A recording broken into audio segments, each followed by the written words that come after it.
परम मंगलमयी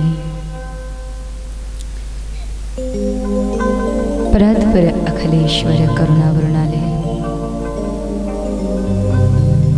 भगवांछाकल्पतरु लोक संग्राहक लोकाभिराम मर्यादा पुरुषोत्तम श्री राघवेंद्र सरकार।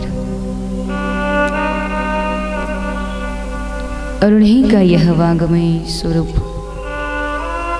श्री राम चरितमानस, वही आत्मा का परमात्मा से परिचय कराने वाले महात्मा प्रातः स्मरणीय मेरे सदगुरुदेव परम पूज्य गुरुवर आचार्य श्री सुधांशु जी महाराज तथा महिमामयी परम पूजनीय प्रातः स्मरणीय माँ कनकेश्वरी देवी तथा इस पावन पवित्र भूमि, इस तपस्थली, इस कर्म भूमि अमरावती में देवालयों में, शिवालयों में प्रतीक के रूप में, श्रद्धा के रूप में हम सभी ने जहाँ जहाँ देवताओं को स्थापित किया, उन समस्त देवी देवताओं की करुणा, ब्राह्मण देवता का आशीर्वाद, गौ माता की कृपा और स्वयं कथा मैया की करुणा, तो यही सब कुछ मिलकर के इस आयोजन को दिव्य बना रहा है, आयोजन को भव्य बना रहा है, मूर्ति मंत बना रहा है। बड़े मंगलमयता के साथ विगत 4 दिनों से इस पवित्र प्रांगण में विराजमान होकर के मर्यादा पुरुषोत्तम भगवान श्री राघवेंद्र सरकार की मंगलमयी गाथा, भगवान श्री राम की इस दिव्यमयी कथा को हम सब सुन रहे हैं, श्रवण कर रहे हैं, रसास्वादन कर रहे हैं। जो कथा समस्त जीवों का मंगल करने वाली है, जो अमंगलों का हरण करने वाली है, जिस कथा को अनेक संत महात्माओं ने गाया है, बाचा है, और जो धारा वर्षों से चली आ रही है, लेकिन फिर भी हर समय नई लगती है। जिस तरह से सूर्य हमेशा रोज नया लगता है ना, उसी तरह से ये सूर्यवंश की गाथा भी रोज नई लगती है, सुनने में आनंद आता है, गहराई से सुनो तो और भी आनंद आता है। इस सूर्यवंश की गाथा है, ये सूर्यकुल के कमल भूषण श्री राघवेंद्र सरकार मर्यादा पुरुषोत्तम श्री राम की कथा है, जिसको सुनने के बाद मन आनंद से भर जाता है, मन गोविंद के चरणों में लीन हो जाता है। जिस कथा को सुनने के बाद मन मालिक का हो जाता है, मन मलिनता को त्याग करके निर्मल हो जाता है, ये वही दिव्यमयी श्री राम कथा है महाराज। मंगलमयता के साथ गाते गाते 4 दिन पूरे हो गए। आज कथा का 5वां दिवस और आज बड़ी मंगलमयी बेला है महाराज। एक तो एकादशी का दिव्य समय है और आज गीता जयंती भी है। ये वही दिन है, आज का वही समय है जिस समय में महाराज 5000 वर्ष पूर्व कुरुक्षेत्र की भूमि में कृष्ण ने अर्जुन के सामने जिस गीता के गीत को सुनाया था। हमारे भारतवर्ष में किसी भी ग्रंथ की जयंती मनाई नहीं जाती, क्योंकि हर ग्रंथ या तो किसी संत की अनुभूति का सार है या किसी के द्वारा रचित है। लेकिन हमारे इस धर्म परंपरा में, हमारे इस विश्व में, भारत देश में गीता जयंती को मनाया जाता है, क्योंकि यह ग्रंथ स्वयं भगवान के मुखारविंद से प्रकट हुआ है महाराज। यह गीता भगवान का स्वयं वांगमयी स्वरूप है। ये स्वयं कृष्ण ने अपने मुख से कुरुक्षेत्र की भूमि में गीता के इस गीत को गाया है। अर्जुन को विषाद ग्रस्त, जब अर्जुन कुरुक्षेत्र की भूमि में खड़ा था, तब अर्जुन के विषाद को मिटाने के लिए कृष्ण ने उस गीता को गाया था। और आज भी वो गीत संसार का जब साधारण व्यक्ति भी गाता है तो उसके भी वह शोक चिंता का नाश हो जाता है। गीता गीत है, गीता संगीत है, गीता का एक एक शब्द मंत्र है जो कि ठाकुर के मुखार विंद से प्रस्फुटित जो हुआ है। और गीता जयंती के ऐसे पावन मंगलमय बेला पर जिस गीत को ठाकुर ने गाया था। सोचने वाली बात है, ये कैसी अद्भुत लीला है महाराज भगवान की। सोचो, कुरुक्षेत्र की भूमि में जहां पर बड़े बड़े योद्धा अपने शस्त्र ताने हुए खड़े हो, शंखनाद हो चुका हो, घंटनाद हो चुका हो, सारे सैनिक शस्त्र लेकर के तटस्थ हो गए हो, ऐसे में किसी भी दिशा से कोई भी शस्त्र या अस्त्र निकल सकता है, लेकिन उस स्थिति में भी उन सेनाओं के बीच में खड़े हो करके एक हाथ में चाबुक पकड़ करके और तिरछी नजर करके अर्जुन की तरफ देखना और मुस्कुराते हुए कुरुक्षेत्र की भूमि में गीता के गीत को सुनाना, ये कोई साधारण बात थी महाराज? अरे यहाँ पर दो दो गद्दियां बिछी हो, बढ़िया माइक लगा हुआ हो, प्यारे श्रोता बैठ करके सुन रहे हो, तब कथा सुनाना कोई बड़ी बात नहीं है। लेकिन युद्ध भूमि में खड़े होकर के, सेनाओं के बीच में खड़े होकर के गीता के गीत को सुनाना, ये कोई कम साधारण लीला नहीं थी महाराज ठाकुर की। और केशव देव की उसी लीला का आज का यह दिन है। गीता का गीत है, संगीत है, और इसी के साथ एकादशी की पावन यह बेला है। कुरुक्षेत्र की भूमि में पूरे 40 मिनट तक कृष्ण ने अर्जुन को गीता सुनाई है महाराज, 40 मिनट तक। और वो दिन था मोक्षदा एकादशी, और ये वही पावन बेला है, वही दिन है, वही समय है, वही नक्षत्र है। और ऐसे मंगलमय बेला में गौ माता के सानिध्य में बैठ करके महाराज अम्बा माँ के सम्मुख विराजमान होकर के आज की इस सेवा को हम सबको दर्शन करना है, आज की इस कथा का हम सबको गान करना है। तो चले मंगलमयता के साथ आज के सत्र की ओर हम प्रस्थान करें। उससे पूर्व एक बार प्रेम से दोनों हाथ उठाकर, अब तो केवल 2 दिन शेष बचे हैं महाराज। अब तक तो अभ्यास हो जाना चाहिए था आपको, बढ़िया से मजे के साथ बोले, दोनों हाथ उठाकर।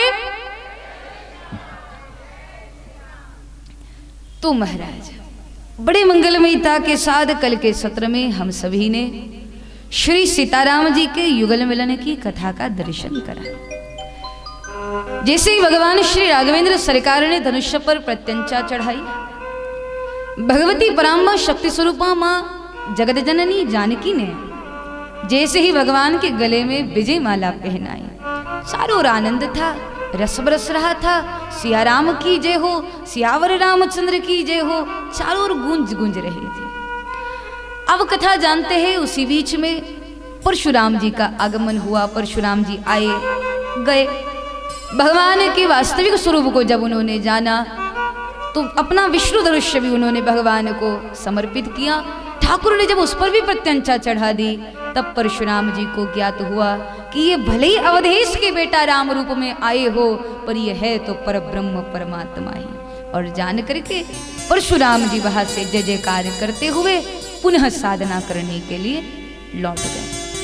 कहते हैं शतानंद जी की आज्ञा के अनुसार श्री जनक जी महाराज जी ने विलंब न करते हुए अयोध्या नगरी में पत्र भेजा, और उस पत्र में सारे अवधवासियों को निमंत्रण दिया गया था। उस पत्र को सुनने के बाद, पढ़ने के बाद अवधेश बड़े खुश हुए और पूरी अयोध्या वासियों को अपने साथ लेकर के, सारे नर नारियों को अपने संग लेकर के, श्री भरत जी, श्री शत्रुघ्न जी सबको साथ लेकर के मिथिला का आह्वान स्वीकार करके श्री दशरथ जी महाराज अयोध्या की भूमि से चल पड़े मिथिला नगरी की ओर। और बड़े मंगलमयता के साथ श्री जनक जी महाराज ने सारे बारातियों के स्वागत की व्यवस्था बनाई थी महाराज। आसन बिछा करके रखे थे, मंगलमयता के साथ पुष्पों की पंखुड़ियों के साथ मार्गों को सजाया था, बड़े बड़े भवनों को दीपों की माला पहनाई गई थी। और जैसे सारे बारातियों के साथ श्री दशरथ जी अवध की भूमि में पधारे, जनक जी ने दौड़ करके सारे बारातियों का बड़े प्रेम के साथ स्वागत किया। जनक जी महाराज सम्मुख थे और जैसे ही तिलक आदि माला पहना करके स्वागत किया, और जनक जी महाराज ने जैसे ही दशरथ जी को प्रणाम करना चाहा तो एकदम से दशरथ जी ने जनक जी को रोक लिया। कहा, महाराज आप क्यों प्रणाम कर रहे हो? तो जनक जी ने कहा, महाराज हम लड़की वाले हैं और लड़की वालों को तो झुकना ही पड़ता है, सो हम प्रणाम कर रहे हैं। तो जैसे ही अवधेश ने सुना, सुनते ही आज दशरथ जी महाराज जी जनक जी के चरणों में गिर पड़े।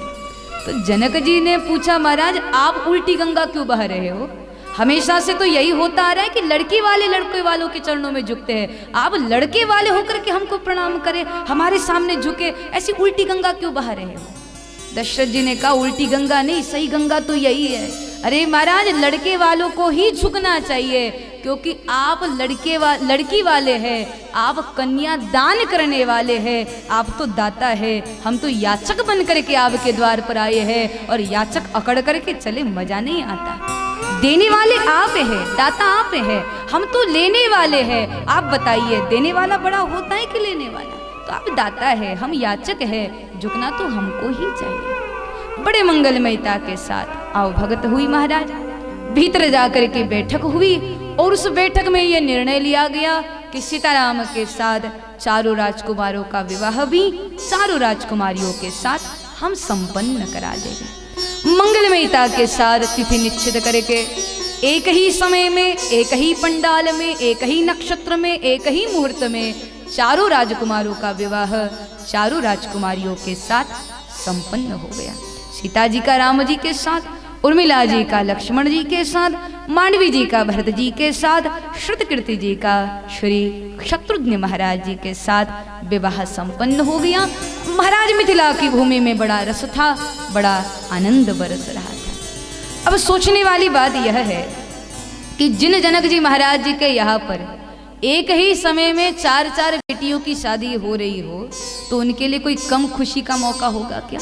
इतनी बड़ी महाराज अवसर है, इतनी बड़ी बेला है, एक साथ चारों बेटियों का विवाह एक ही समय में हो रहा है। तो सोचो, जनक जी महाराज ने कितनी व्यवस्था बनाई होगी, बारातियों के लिए कितनी व्यवस्था बना करके रखी होगी। और सबसे बड़ी बात, चारों बेटियों का विवाह एक साथ है, तो बारातियों के भोजन के लिए जनक जी महाराज जी ने क्या क्या बनाया हुआ होगा, थोड़ा सोचो महाराज। अरे यहाँ पर घर में एक बेटी की शादी होती है, तब तो कितनी भाग दौड़ और कितने सारे पकवान बनाते हो आप। यहाँ जनक जी महाराज जी के चारों बेटियों की शादी एक समय है, तो जनक जी महाराज जी ने क्या क्या बनाया हुआ होगा, सोचो तो सही।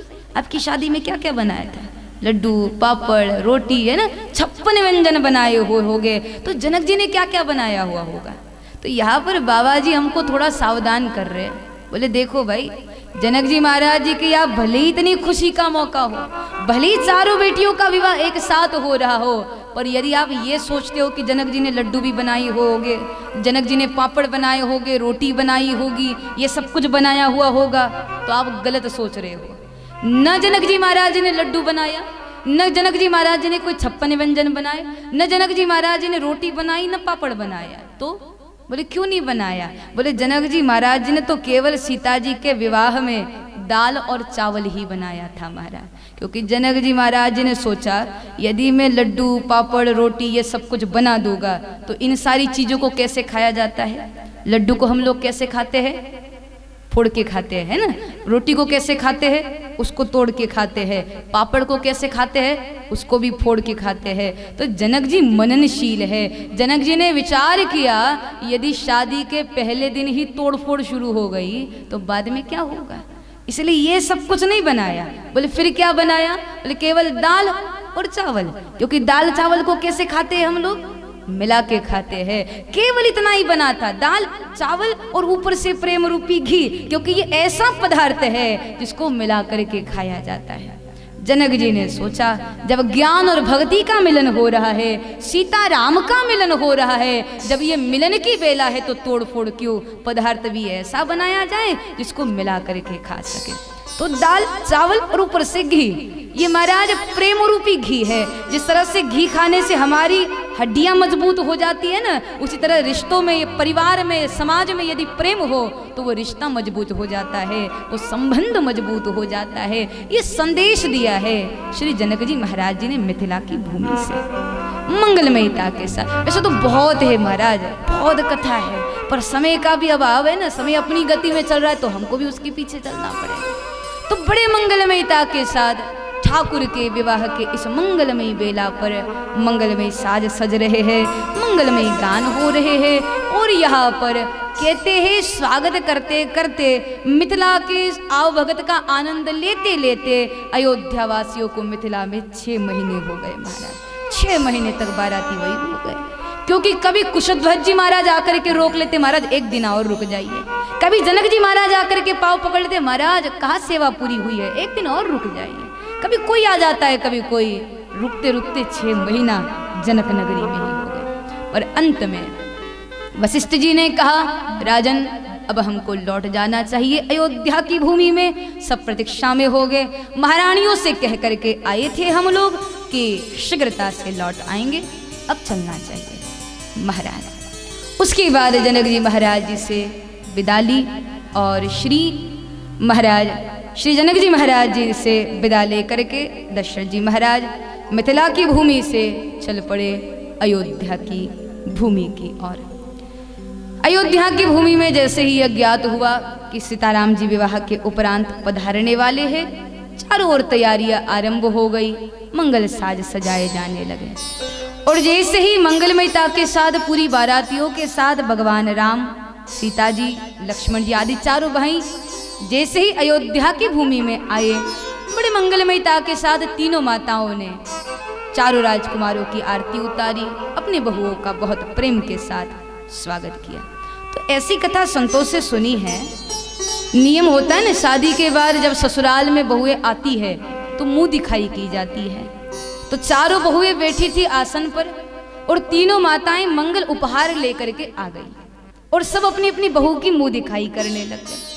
तो ऐसा संतों से सुना है कि जब श्री कैकेयी अम्बा जी ने सीता जी के घूंघट को उठाया, सीता जी की मुंह दिखाई की, तो इतना सुंदर स्वरूप है, सीता को क्या दूं उपहार में, कुछ मूल्यवान वस्तु देनी चाहिए। तो कैकेयी अम्बा जी ने सीता जी को मुंह दिखाई की रस्म पर उपहार के रूप में अपना सबसे प्रिय कनक भवन भेंट स्वरूप में दे दिया। उसके बाद सुमित्रा जी आई। सुमित्रा जी ने सीता जी के घूंघट को उठाया, उठा करके सोचा इतनी प्यारी कुलवधू है, इसको उपहार में कुछ विशेष मिलना चाहिए, क्या दूं? तो श्री सुमित्रा जी ने अपने प्राणन प्यारे श्री लक्ष्मण जी को ही सीता जी को मुंह दिखाई के रूप में दे दिया। कहा आज के बाद आपकी सेवा में रहेंगे, जो आप बोलोगे सो आपकी आज्ञा का पालन करेंगे। कैकेयी अम्बा ने कनक भवन दे दिया, सुमित्रा अम्बा जी ने लक्ष्मण जी को ही दे दिया। और बाद में जब कौशल्या जी आई, कौशल्या जी ने आकर के जैसे सीता जी के घूंघट को उठाया, उठा करके जैसे ही कौशल्या जी ने सीता जी को देखा, सो ही देखते ही कौशल्या जी चक्कर खा करके गिर गई। अब जैसे ही गिरी महाराज सब बड़े भयभीत हो गए, बोले बहू को देख करके सासू मां मूर्छित हो जाए, चिंता वाली तो बात है ही, ऐसा क्या हो गया? तो कौशल्या जी को उठाया, उठा करके कक्ष में ले गए, उनको लेटाया। अवधेश ने कुछ जल के छींटे मारे। कौशल्या जी जैसे ही मूर्छा से जागी तो जागते ही तुरंत दशरथ जी महाराज जी के हाथ को पकड़ा और पकड़कर खींचते हुए ले गई पूजा घर में। तो कहते हैं पूजा घर में ले जा करके कौशल्या जी ने दशरथ जी को एक चित्र दिखाया और वो चित्र देखने के बाद दशरथ जी महाराज जी की आंखें भी खुली की खुली रह गई। महाराज दशरथ जी महाराज जी ने देखा कि कौशल्या जो चित्र मुझको दिखा रही है, ये चित्र किसी और का नहीं, कुलवधू सीता का है। अब अवधेश को आश्चर्य हुआ, कहा कौशल्या तुमने सीता को आज पहली बार देखा है, सीता का चित्र तुमने कब बनाया? तो कौशल्या जी की आंख में आंसू आ गए। कहा आर्यपुत्र वही तो मैं आपको बताना चाहती हूँ कि ये जो चित्र आप अपनी आंखों के सामने देख रहे हैं ना, ये चित्र किसी और का नहीं, ये मेरी कुल देवी का चित्र है। मैं बचपन से लेकर के आज तक इनका पूजन करती आई और देखो कैसी लीला है, जिसका पूजन मैं बचपन से लेकर के आज तक करती आई, आज वही मेरी कुल देवी कुल वधू बन करके मेरे घर में आप पहुंची है। ये कितना बड़ा सौभाग्य है। कौशल्या जी खुशी से नाच पड़ी। महाराज आज आदि शक्ति खुद महाराज मिथिला अवधेश के यहाँ उनकी बहू बन करके आई है। अब तो श्री कौशल्या जी का आनंद चौगुना है। स्वयं कुल देवी कुल वधू के रूप में आज उपस्थित है। जब से भगवती आई है सीता जी अयोध्या की भूमि में, तब से अयोध्या में बड़ा रस बरस रहा है। महाराज एक समय की बात है, कहते विवाह करके जब से सीता जी आई है अयोध्या में, तब से बाकी सब तो बढ़िया है, पर लक्ष्मण जी महाराज बड़े दुबले पतले हो रहे हैं। एक बार राम जी ने पूछा, लखन क्या बात है, कुछ खाते पीते नहीं हो क्या आजकल, बड़े दुबले पतले लग रहे हो? लक्ष्मण जी कहने लगे, बोले भैया कैसे प्रसन्न लग सकते हैं, अरे आप तो जानते हैं मेरी प्रसन्नता का राज आपके चरणन की सेवा है, पर जब से भाभी माँ आई हैं तब से आपके चरणन की सेवा वही करती है, हमको तो मौका ही नहीं मिलता। राम जी ने कहा उसमें कौन सी बड़ी बात है, जब तुम्हारा मन करे आ जाया करो, मैं थोड़ी ना मना करने वाला हूँ। लक्ष्मण जी कहने लगे आपको क्या लगता है मैं रोज आता हूँ और जब भी आता हूँ भाभी माँ आपकी सेवा में होती है। मैं बाहर से ही मर्यादा का ध्यान रखते हुए पूछता हूँ कि भाभी माँ भीतर आ जाऊँ क्या, तो पता है भाभी माँ वही से इशारा कर देती है, कहते लौट जाओ। अब आज्ञा ही नहीं है तो कैसे भीतर आओ। अब भैया जब से भाभी माँ आई हैं तब से चरणन की सेवा का मौका नहीं मिल रहा, तो दुबला पतला नहीं होगा तो और क्या होगा। राम जी ने कहा इतनी सी बात है ना, एक काम करो 4 दिन के बाद होली आने वाली है और हमारे यहाँ नियम होता है होली के त्योहार पर देवर भाभी से जो भी मांगे वो भाभी को देना पड़ता है, तो तुम मेरे चरणों की सेवा मांग लेना, सीता मना नहीं कर पाएगी। लक्ष्मण जी खुश हो गए, बोले बढ़िया बात है। प्रतीक्षा में थे, 4 दिन बीत गए, होली का त्योहार आया और होली के त्योहार पर सब प्रेम में रंगने लग गए, सब उत्सव मनाने लग गए, सब आनंद मनाने लग गए। और उसी बीच में दशरथ जी ने आवाज लगाई, बेटी सीता अब भीतर आ जाओ, तुम्हारे देवर तुमसे कुछ मांगना चाहते, भीतर आ जाओ। तो जैसे सीता जी विराजी और सारे देवर लक्ष्मण जी भरत जी सब बैठे, तो सीता जी ने बड़े प्रेम से भरत जी से पूछा, कहिए भैया आपको होली के त्योहार पर उपहार में क्या चाहिए। तो भरत जी महाराज जी बड़े संकोची स्वभाव वाले हैं ना, भरत जी महाराज संकोच में कहते हैं भाभी माँ मेरी तो हमेशा से यही इच्छा है कि मेरा राम जी के चरणों के प्रति अनुराग जो है वो हमेशा दृढ़ रहे। अर्थ न धर्म न काम रुचि गति न चहो निर्वाण जन्म जन्म रति राम पद यह वरदान आन। राम चरणों का प्रेम ही मेरे लिए सब कुछ है, अतः भाभी माँ आप तो केवल इतना आशीर्वाद दो कि राम चरणों की प्रीति हमेशा बनी रहे, मैं राम चरणों से हमेशा जुड़ा रहूं। सीता जी प्रसन्न होकर के कहती है तथास्तु। उसके बाद शत्रुघ्न जी से पूछा गया, कहिए छोटे देवर जी आपको क्या चाहिए। शत्रुघ्न महाराज ने कहा भाभी माँ आप तो जानती हो कि भैया भरत का प्रेम राम जी के चरणों में है और हमारा प्रेम भाई भरत के चरणों में है, तो मेरा भाई भरत के चरणों में अनुराग बना रहे, इतनी कृपा आप करिए। सीता जी ने प्रसन्नता में कहा तथास्तु। उसके बाद बारी आई लक्ष्मण जी की। अब लक्ष्मण जी मन ही मन मंद मंद मुस्कुरा रहे, बोले अब मौका आ गया, अब भाभी माँ पकड़ में आ गई। तो उसी समय सीता जी ने लक्ष्मण जी की ओर देखा और पूछा, कहिए छोटे देवर जी आपको क्या चाहिए, कुछ तो मांगना चाहते होगे। लक्ष्मण जी ने इधर उधर देखा और वही चल कर के सीता जी के पास में आए और सीता जी के कान में कहते, भाभी माँ सही में देना चाहती हो। सीता जी ने कहा मांगी क्या चाहिए। लक्ष्मण जी कहते, भाभी माँ यदि आप देना चाहती हो तो इतना वचन दीजिए कि आज के बाद राम जी के दोनों चरणों की सेवा मैं अकेला करूँगा। अब जैसे ही सुना सीता जी सुनते ही चक्कर खा करके गिर गई महाराज। अब जैसे ही कुछ मांगा और सीता जी गिरी तो सब लक्ष्मण जी को डांट लगाने लगे, बोले तूने ऐसा क्या मांगा कि सीता मूर्छित हो गई। तो फिर जब सीता जी को थोड़ी देर के बाद होश आया, अब लक्ष्मण जी पास जाना चाहते पर कोई जाने नहीं देता, सब भगा रहे लक्ष्मण जी को वहां से। तो रोते रोते लक्ष्मण जी राम जी के पास गए, बोले भैया सब उलट पुलट हो गया, सब गड़बड़ी हो गई, अब क्या करे। राम जी ने कहा, बोले मुझसे क्या पूछ रहे हो, तुम्हें चाहिए था तुमने मांगा, मेरी क्या गलती है। लक्ष्मण जी ने कहा भैया ऐसा मत करो, सब ठुकरा रहे, सब भगा रहे वहां से, कोई भाभी माँ के पास जाने भी नहीं देता, आप कुछ करो जिससे मुझे आपके चरणन की सेवा मिल जाए और भाभी माँ भी ठीक हो जाए। तब राम जी ने कहा तब तो एक ही उपाय है, यदि तुम्हें चरणन की सेवा भी चाहिए और भाभी माँ भी प्रसन्न चाहिए तो एक काम करो लक्ष्मण, जैसा मैं बोलूं वैसा जाकर के सीता से कहो।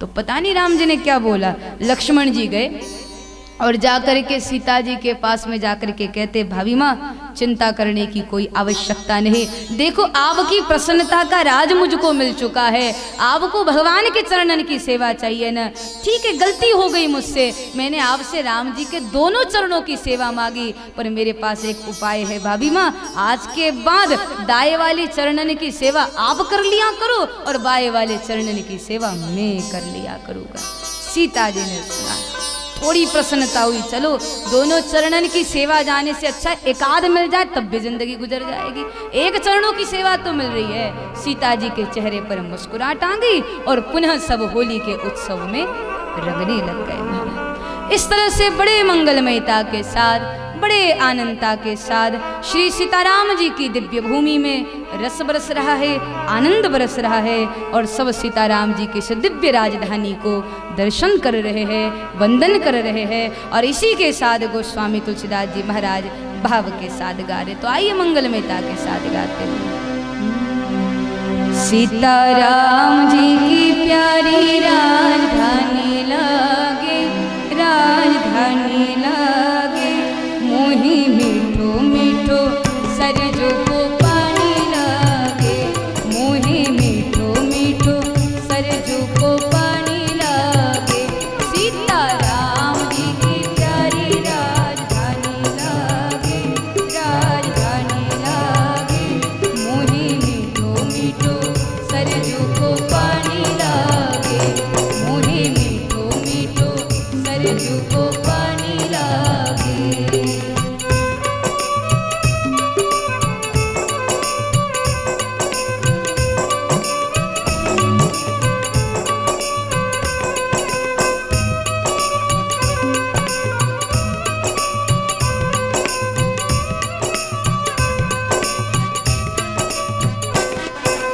धन्य कौशल्या धन्य कैकेयी धन्य सुमित्रा मैया,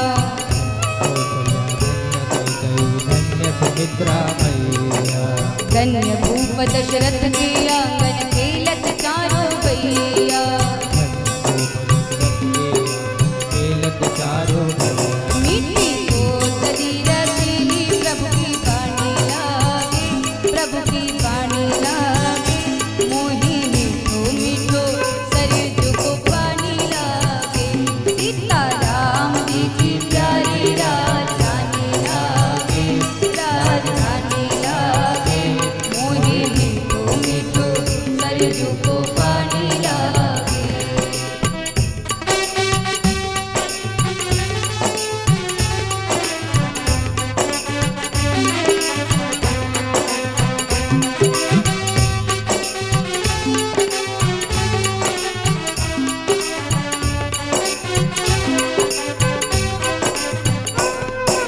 छोटी छावनी रंग महल हनुमान गढ़ अति सुंदर। स्वयं स्वयं जगत के मालिक बैठे कनक भवन के अंदर। सीताराम जी की शोभा सुत खानी लागे, सुत खानी लागे। मोही मीठो मीठो सरजू को पानी लागे। सीताराम जी की प्यारी राजधानी लागे, राजधानी लागे। मोही मीठो मीठो सरजू को पानी लागे, मोही मीठो मीठो सरजू को पानी लागे, मोही मीठो मीठो सरजू को पानी लागे। आपको नहीं लगता थोड़े ढीले ढाले लग रहे हो आजकल आप? हैं? नाश्ता वास्ता करके नहीं आए हो क्या? बड़े रुखे सुखे लग रहे हो महाराज। भले सीताराम जी की कथा है, राघवेंद्र सरकार गंभीर है महाराज, पर थोड़ा यदि मजे के साथ देखो। कथा में जो है ना, सुस्त लोगों की नहीं, चुस्त और तंदुरुस्त लोगों की ज्यादा आवश्यकता होती है। आप ऐसे ढीले ढाले होके बैठे हो, कैसे मजा आएगा? आप मस्ती के साथ बैठोगे तो हमको भी करंट मिलेगा महाराज। एक बार प्रेम से सुनाओ ठाक कहीं। अब 5वां दिन आ गया फिर भी खिचड़ी कर रहे हो महाराज आप। माताओं की तो आवाज आती है ठीक ठाक, पिताओं की नहीं आती। एक बार जितने भी पिता लोग दोनों हाथ उठा कर, अब जितनी भी माताएं हाथ उठा कर,